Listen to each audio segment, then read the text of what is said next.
Tansei, I'm Coronach. Welcome to APTN National News. Thank you for joining us. A man involved in the death of a 33-year-old man from the town of Coronach in Saskatchewan has been found and arrested in White Bear First Nation this weekend. However, a second person involved in that death is still at large. On December 3rd, Saskatchewan RCMP responded to a report of an injured person in a home in White Bear. When officers arrived, they located the body of 33-year-old Talon Lone Thunder. A search then began for 22-year-old Jeremy Whitebear, who was charged with second-degree murder, and 26-year-old Dwayne Maxey, who was charged with manslaughter. This weekend, Whitebear was found and arrested at a home in White Bear. Maxey still remains at large. He is 6'2", about 250 pounds, and also goes by the name of Georgie.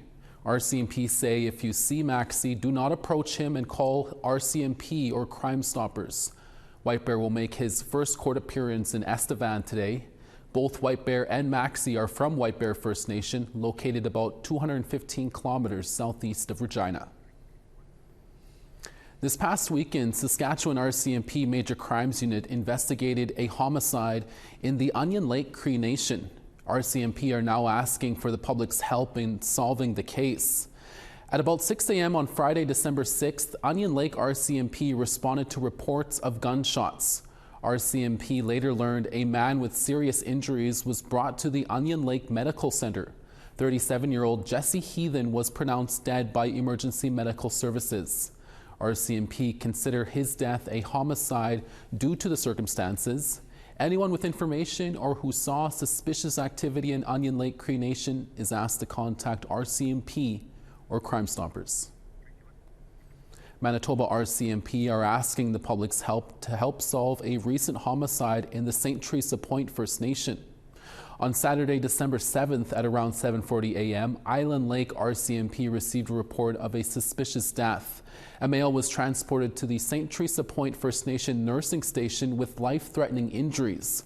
When officers arrived, they found a 25-year-old man from St. Teresa Point First Nation deceased at the nursing station. RCMP are now asking if anyone has information on this death to come forward and call RCMP or Crime Stoppers. An elderly couple from Pelican Narrows in northeast Saskatchewan has received assistance after APTN News reported they were in need of help last week. Last Friday, APTN News told you about the story of 75-year-old Marianne and Gordon Ballantyne. They were trying to stay warm while living in a camper trailer while also helping to look after their 19 grandchildren and great-grandchildren. The couple lost their home to a house fire last summer, and Michaela Renus, the granddaughter, contacted APTN News to speak on their behalf. Following that report, the Peter Ballantyne Cree Nation said it made numerous attempts to help the couple, but they both preferred to live in their trailer close to home. Now Renus tells us her grandparents have accepted the latest offer to stay in a temporary home. To Saskatoon's Court of King's Bench now, where a man who pleaded guilty to second-degree murder in a missing woman's death will now spend life in prison. CTV's Laura Woodward has the story. Megan Gallagher's father leaves the courthouse knowing one of the people involved in his daughter's murder will spend life behind bars. None of this will ever bring Megan back is what it comes down to, and it didn't need to happen. Robert Bobby Thomas pleaded guilty to second-degree murder. He was handed a life sentence with no chance of parole for 18 years following a joint submission from the Crown and defense. Thomas is one of 9 people who have been charged in Gallagher's death. The 30-year-old was reported missing in September 2020. 2 years later, police found her remains near St. Louis. The judge imposed a publication ban on all the details of the sentencing hearing as 4 other people allegedly involved in Gallagher's killing await their trials. And the fact that we have to go through this process again for at least 4 more people is really challenging. Like, coming this far and we still have at least a year to go. Along with the life sentence, the judge ordered Thomas to have no contact with those who are also charged in the case. Laura Woodward, CTV News, Saskatoon. To Australia now, where the peak body of violence prevention is calling for greater action nationally to address the staggering rates of violence against First Nation women. The calls follow the death of an Aboriginal woman from the Northern Territory town of Catherine. It is the 8th domestic violence death in the territory since June. NITV's Emma Calloway reports. It's a regional town at the heart of a national crisis. A fourth life lost due to domestic violence in the Big Rivers region in as many months. The state of the crisis is significant. It has been for a long time. The victim and perpetrator are yet to be named, but police have confirmed a 68-year-old man has been charged with murder following the death of a 61-year-old woman at Royal Darwin Hospital last Thursday. Until we as a country get courageous, make ourselves vulnerable and really challenge ourselves and each other, nothing's going to change for our women. Nationally, a third of women killed due to domestic violence since June are Indigenous, despite making up just 4% of the population. NT Police joining calls for more to be done. We need to stand up now. I implore the media to give those people who no longer have a voice so that Indigenous people in the Northern Territory are platformed and understood on the national stage. Next week, the findings of a landmark inquiry into the deaths of 4 Indigenous women killed by their partners is set to be handed down in Alice Springs. The inquest has previously heard funding in the sector has decreased over the last year due to rising costs. That's despite a 279% increase in unmet demand. We are overwhelmed. We do have the highest rates of domestic and family violence across Australia, with the smallest bucket of money. Emma Calloway, NITV News. A political organization that represents 33 First Nations in Manitoba says it will be providing a statement from the Chiefs Executive Committee at the end of the day on Thursday, December 12th. The Southern Chiefs organization has remained mainly silent for days over an incident involving its Grand Chief. As we reported last Thursday, Jerry Daniels, the Grand Chief of the Southern Chiefs organization, was involved in an altercation outside a bar in Ottawa early last Tuesday morning, just hours before the start of the Assembly of First Nations Special Assembly. Daniels was hospitalized after the altercation that is believed to have involved 2 band councillors from Lake St. Martin First Nation in Manitoba. Other political leaders, including the current interim Grand Chief of SCO, are also not talking.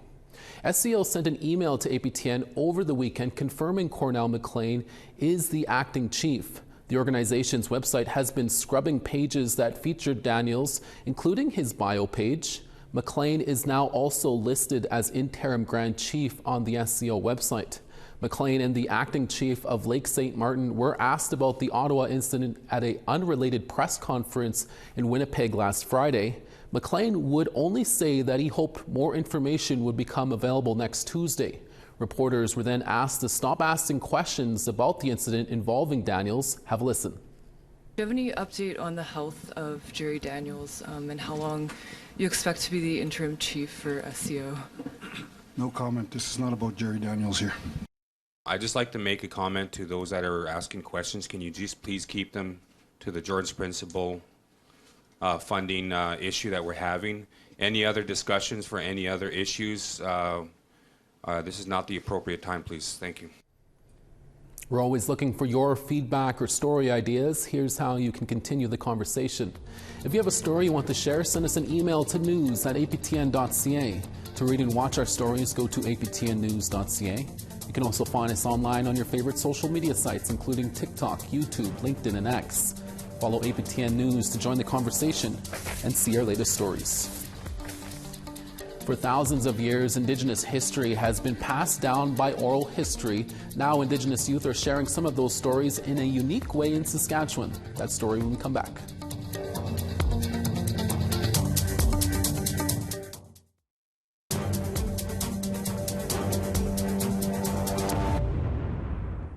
Welcome back. Now to another story in Australia. Youth advocates there say the Northern Territory government's latest crackdown on school attendance will only punish parents already living on the poverty line. The country Liberal Party government has revived existing laws that will see parents fined more than $300 when children miss school. The plan comes with a new cohort of school attendance officers tasked with enforcing it. Once again, here's NITV's Emma Calloway.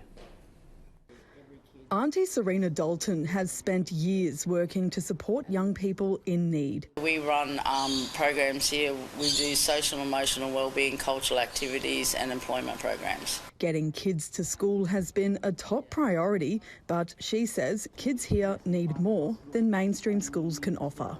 Not every kid has the ability to be able to sit in the classroom all day. It's really, really hard, especially with some of the disabilities or conditions they might carry. Those concerns have now turned to the parents of those children.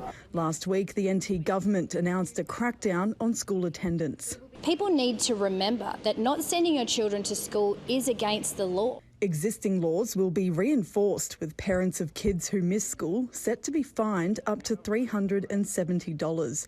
And truancy officers, now named school attendance officers, are back on the beat to enforce it. Already finding families that are on the poverty line is just ridiculous. And I get it, like everybody wants kids in school and educated and all the rest of it, but we really need to find other alternatives because with our cohort, and a lot of the kids in here, it's not going to work. In 2014, truancy officers were brought in to curb the low attendance rates in rural and remote areas. You're going to come and walk with us to school this morning? 3 years later, they were axed from 23 remote NT communities. The policy labelled a total failure by the Federal Indigenous Affairs Minister at the time. They weren't effective. Why are we doing them again? Larrakia man Travis Borsey has worked in the sector for 20 years. I've always seen that strength-based approaches, incentivising participation often leads to much better outcomes than those punitive approaches. Calls for a new approach away from policy of the past. Emma Calloway, NITV News. A wilderness ranch in Yukon is the first Indigenous project to receive federal funding from a new Indigenous tourism program. The signature Indigenous Tourism Experiences Stream, or SITES, was first announced earlier this year. The program is providing $10 million to help grow Indigenous tourism across Canada for the 2024-2025 period. The program is providing the Kwanlin Dun First Nation $750,000 to expand the Sky High Wilderness Ranch. The First Nation purchased the ranch last December. It offers dog sledding, horseback riding, and off-grid cabin stays. The funding will be used to enhance accommodations, increase space, and build a new visitor and elder center. It's going to just help grow this business and develop these opportunities for empowering citizens within our nation. A new radio play in Saskatchewan is being celebrated for its contributions to reconciliation. As CTV's Noah Rashog reports, its Indigenous creators are receiving praise for their 9-part series. For thousands of years, the Indigenous peoples of North America have passed down their stories and their history through word of mouth. The tradition, thought ancient, is actually still in practice today, in part through Burnt Thicket Theatre's 9-part radio play. So everything was like verbal. So it makes sense that in this sort of medium, it's kind of like doing an up-to-date version, a contemporary version of oral storytelling. We Treaty People tells modern Indigenous stories, as well as metaphorical science fiction stories surrounding the treaties. The 9 plays that were created are really spectacular and provocative, and they're each paired with an interview with that creative team who told the story, and then we have a conversation together about that play, but also about some questions around reconciliation. The plays cover a lot of ground, from real-life stories around modern Indigenous history to science fiction. Danny Knight directed a play that takes viewers into the distant future to retell stories from the past. But it was a really cool play, and it played with all those themes, but it played with it in a super futuristic society, right, where all these resources are running out, kind of like they are now. And Curtis had done such a great job writing this script, and yeah, it was super cool. And I don't know, it had a really dark ending, and I love dark endings. The series is being recognized. They've won an award for Leading Together, which comes from the Treaty Commissioner, Kathy Walker. They've given it out a couple of times for work with, how do they word it, long-term impact toward reconciliation. Although Burnt Thicket Theatre has not announced any upcoming projects, they expressed their openness to continue telling these stories into the future. For Indigenous Circle, I'm Noah Rashog. And we now want to tell you about last week's web poll question results. On aptnnews.ca, we asked, are you affected by the ongoing Canada Post strike? 68% had said yes, while 32% weren't feeling the effects of the ongoing strike. Next was, are you following the Assembly of First Nations meeting this week in Ottawa? 44% said yes, they were following, along with 56% saying no. And last, we asked, do you think Métis people should be included in the federal non-insured health benefits program? 56% answered no, and the rest agreed that Métis people should be included. Thanks to all who voted, and stay tuned for our website on some all new questions. Apologize for that. A new documentary called The Vow of Silence, The Assassination of Annie Mae Aquash has just been released. We'll speak with the director when we come back.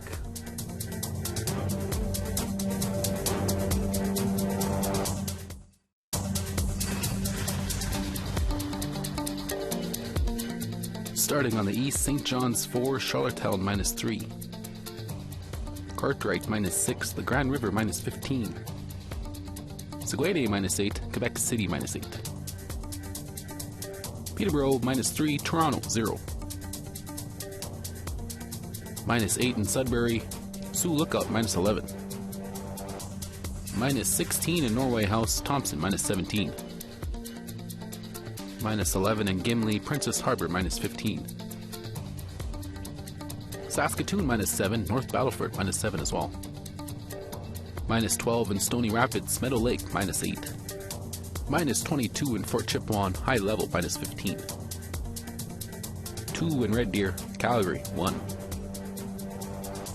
8 in Tofino, Kamloops -1. -11 in Fort Nelson, Prince Rupert 5. -12 in Old Crow, Dawson -12. -14 in Wrigley, Fort Simpson -16. -24 in Colville Lake, Inuvik -18. -25 in Baker Lake, Chesterfield -22 and partly cloudy. Arctic Bay -27, Gulick -12. Last month, Hulu debuted a new 4-part docuseries called Vow of Silence, The Assassination of Annie Mae Aquash. Aquash was a Mi'kmaq activist from Shubenacadie, Nova Scotia, who was a known member of the American Indian Movement, or AIM. 30-year-old Aquash was murdered in 1975 in South Dakota, and almost 50 years later, her murder is still unsolved. Director-producer Yvonne Rousseau, who is a member of the Sikongu Lakota Tribe Nation, joins us to speak about the 4-part series. Yvonne, thank you for joining us today. Vow of Silence, The Assassination of Annie Mae Aquash, puts a spotlight on the murder of activist Annie Mae Aquash.